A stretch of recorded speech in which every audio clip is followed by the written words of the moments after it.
মই এইটো নাজানো। অলপ আগতে মই আপোনাৰ হেৰিয়াক লগ পাইছিলোঁ।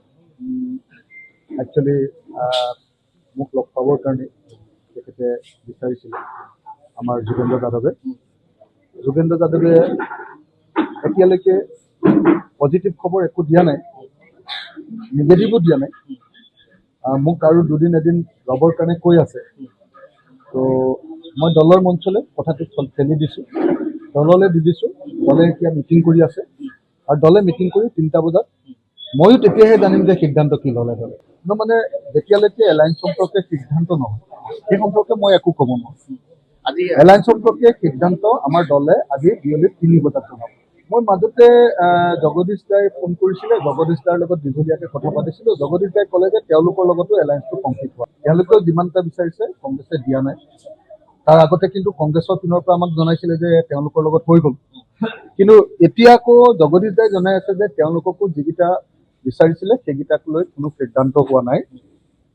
তেওঁলোকক লৈ তেওঁলোকে নিবিচৰাকে ধৰি 10টা চিট দিছে বুলি কৈছে। কিন্তু তেওঁলোকে যিকেইটা চিটৰ কথা পাতি আছে বেচিকেলি সেই চিটকেইটাৰ কথা এতিয়ালৈকে কংগ্ৰেছে একো কোৱা নাই বুলি কৈছে।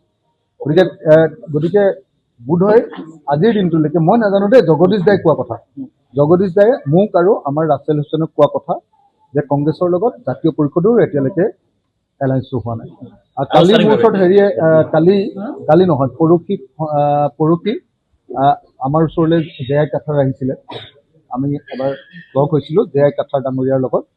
জে.আই. কাথাৰ ডাঙৰীয়াই পিছে মোক ক্লিয়াৰলি কৈছে যে তেওঁলোকৰ লগতো সংঘাত এটা হৈছে।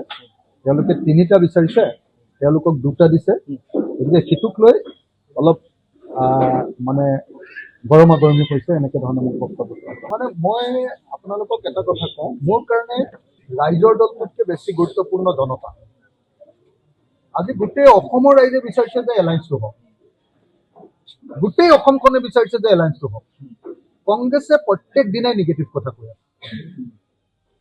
আজি এটা কথা কয়, যেনেকে ধৰক আমাৰ ফৰ্মেল মিটিংখনত তেওঁলোকে আপোনাৰ পূব গোৱালপাৰা আৰু মন্দিয়া তেওঁলোকে আমাক দি দিলে যে ফ্ৰেণ্ডলি আপোনালোকে খেলিব পাৰিব, পূব গোৱালপাৰা আৰু মন্দিয়া। এতিয়া আকৌ কৈছে যে নাই নোৱাৰিব, এতিয়া তেওঁলোকে কৈছে যে নোৱাৰিব। তো এখন 4জন লিডাৰ থকা ফৰ্মেল মিটিঙত যিটো এগ্ৰী হৈ গৈছে সেইটো আকৌ তাৰ পিছদিনা যদি ঘূৰাই দিয়ে তেতিয়াহ'লে আমি সেই লিডাৰকেইজনক কৈ দিওঁ যে আপোনালোকে খেলিব পাৰিব। তাৰপিছত যদি খেলিব নোৱাৰো বুলি কয়, তাৰপিছত মই মুখখন কেনেকৈ লিডাৰ হিচাপে উলিয়াম কওক?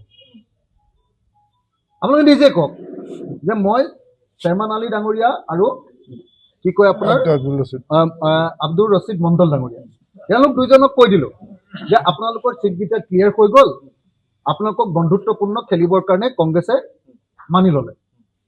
তাৰ পিছদিনাই আকৌ গৌৰৱ গগৈটো একদম গোটেই মানে প্ৰেছত কৈ দিলে যে নাই চেয়াৰমান আলীক কেনেকৈ আমি খেলিবলৈ দিম, আব্দুল ৰছিদ মণ্ডলক কিয় লৈছে, এইবিলাক কথা কৈ দিলে ন, ক'লে নে নাই বাৰু? কিন্তু আগদিনা আকৌ তেওঁলোকৰ নিজৰ কমিটিৰ 4জন লিডাৰ, মই কৈ দিছোঁ নামকেইটা, দেৱব্ৰত শইকীয়া ডাঙৰীয়া, তাৰপিছত ৰিপুণ বৰা ডাঙৰীয়া, প্ৰদ্যুৎ বৰদলৈ ডাঙৰীয়া আৰু ৰকিবুল হুছেইন ডাঙৰীয়া আমাৰ লগত ফৰ্মেলি মিটিং কৰিছে। আৰু গৌৰৱ গগৈয়ে ফোন কৰি মোক সেই মিটিংখনৰ কাৰণে নিমন্ত্ৰণ কৰিছে। সেই মিটিংখনত ফৰ্মেলি সিদ্ধান্ত হৈছে যে এই 2জন মানুহে ফ্ৰেণ্ডলি খেলিব। তাৰ পিছদিনা গৌৰৱ গগৈ আকৌ খেলিব নোৱাৰিব বুলি কৈ দিলে নহয়। যিকোনো খবৰৰ বাবে যোগাযোগ কৰক আমাৰ এই নম্বৰত 9181 307 221।